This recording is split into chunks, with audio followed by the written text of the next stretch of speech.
خوش نصیب کون ہے جو جوانی میں توبہ کرتے ہیں، جوان کی توبہ پہ عرش الہی جھوم اٹھتا ہے۔ تو خوش نصیب لوگ ہیں جن کو سچی توبہ کی توفیق نصیب ہوتی ہے، اور وہ لوگ جو اپنی زندگیاں یوں ہی بسر کر دیتے ہیں اور راہ مستقیم پہ نہیں آتے، آوارگی میں بسر کر دیتے ہیں، تو پھر منو مٹی تلے چلے گئے لوگ کہانی بھی بھول جاتے ہیں۔ تو قبل اس سے کہ وقت آئے مجھے اور آپ کو اپنی آخرت کے لیے ضرور کوشاں ہونا چاہیے اور سچی توبہ سے اپنی آخرت کی تیاری کرنی چاہیے۔ کل کا پچھتاوا آج کے پچھتاوے سے بہتر ہے۔ کل کا پچھتاوا تو سوائے حسرت دکھ بڑھانے کے اور کیا ہوگا، آج کا پچھتاوا زندگی بدل دے گا۔ وقت پر کافی ہے ایک قطرہ بھی آب خوش ہنگام کا، جل گیا جب کھیت برسا می تو پھر کس کام کا۔ ایک روایت میں آتا ہے کہ اہل جنت جنت میں جا کر ایک حسرت ان کے دل میں ہوں گی، حالانکہ جنت میں پہنچ کے کوئی حسرتیں نہیں ہوں گی، ہر حسرت پوری ہو جائے گی، لیکن ایک حسرت ان کے دل میں جنت میں پہنچ کر بھی ہوگی، اور وہ کیا؟ جو چند لمحے خدا کی یاد سے غافل گزارے کیوں گزارے۔ تو خوش نصیب ہیں وہ لوگ جو اپنے لمحات کی قدر کرتے ہیں۔ تو آج موقع ہے، آج فرصت ہے، سورج مغرب سے نہیں چڑھا، توبہ کا دروازہ بند نہیں ہوا، اللہ کی رحمت کے در کھلے ہیں، روزانہ آواز آتی ہے کوئی مجھ سے معافی مانگنے والا میں اس کو معاف کر دوں، تو اس کے حضور آج حاضر ہو جائیں۔ کل تو آنا ہی ہے، پھر جو کفن میں منہ چھپا چھپا کے آتے پھریں گے، اچھا نہیں ہے کھلے منہ سے چلے جائیں۔ پھر جو لوگ اٹھا کے لے جائیں گے، اچھا نہیں ہے خود اپنے قدموں سے چل کے اس کی دہلیز پہ چلے جائیں۔ وہ ایک مجذوب تھا، فقیر تھا، بازار میں کھڑا رو رہا تھا، کسی نے روک کے پوچھا کیا ماجرا ہوا، کیوں رو رہے ہو، کسی نے تنگ کیا ہے، دکھ دیا ہے، ستایا ہے؟ اس نے کہا کچھ بھی نہیں ہوا، بس ان لوگوں کے رویے نے دکھی کر دیا ہے۔ کہا کیا ہوا؟ کہا میرا یہ ذہن بنا تھا کہ میں ان کی اور رب کی صلح کروا دوں۔ تو کہا پھر کیا ہوا؟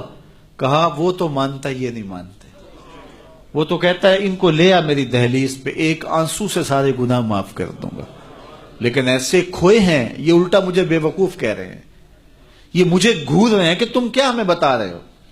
اللہ اکبر۔ تو وہ تو مانتا ہے لیکن یہ نہیں مانتے۔ اگلے دن اسی فقیر کو دیکھا گیا کہ وہ قبرستان میں کھڑا رو رہا ہے، تو وہی شخص گزرا تو اس نے رک کے پھر پوچھا بابا قبرستانوں میں بھی روتا ہے اور بازاروں میں بھی روتا ہے، آج کیا مسئلہ ہوا؟ کہا مسئلہ میرا کل والا ہی ہے۔ کہا آج کیا ہوا؟ کہا کل ان سے مایوس ہوا تو پھر آج ادھر نکل آیا، اور آج میرا پروگرام بنا کہ چلو ان کی اور رب کی صلح کروا دو۔ تو کہا آج کیا رکاوٹ ہے؟ کہا آج یہ مانتے ہیں وہ نہیں مانتا۔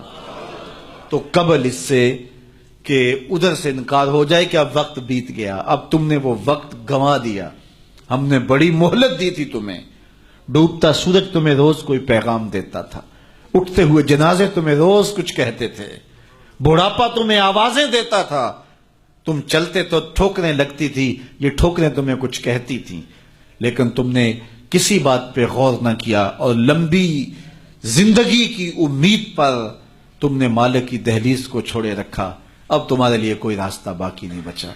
تو قبل اس سے کہ وہ وقت آئے کوئی حجت باقی نہ رہے، زندگی کے جو 4 دن مجھے آپ کو میسر ہیں، ہم اللہ کے حضور سچی توبہ کریں۔ توبہ کی شرائط 3 ہیں۔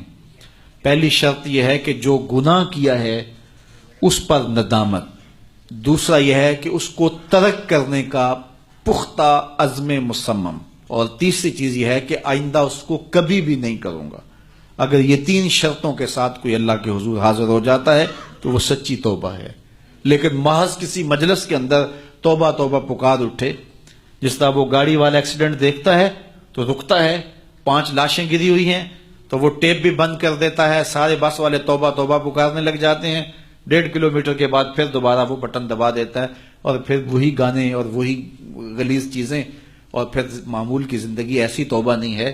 توبہ یہ ہے کہ ما قبل کے جو اعمال ہیں ان سے ندامت پیدا ہو اور ان کو ترک کر دیا جائے، اور آئندہ عزم مصمم رکھا جائے۔ تو اللہ تعالیٰ جل شانہ سچی توبہ کو قبول کرتا ہے، اور پھر توبہ کرنے والے کے ما قبل کے سارے گناہ مٹا کے نیکیوں میں تبدیل کر دیتا ہے۔ اللہ جل شانہ مجھے بھی آپ کو بھی سچی توبہ کی توفیق سے مالا مال فرمائے، اور زندگی کی ایک ایک ساتھ اپنے دین کے لیے گزارنے کی توفیق دے۔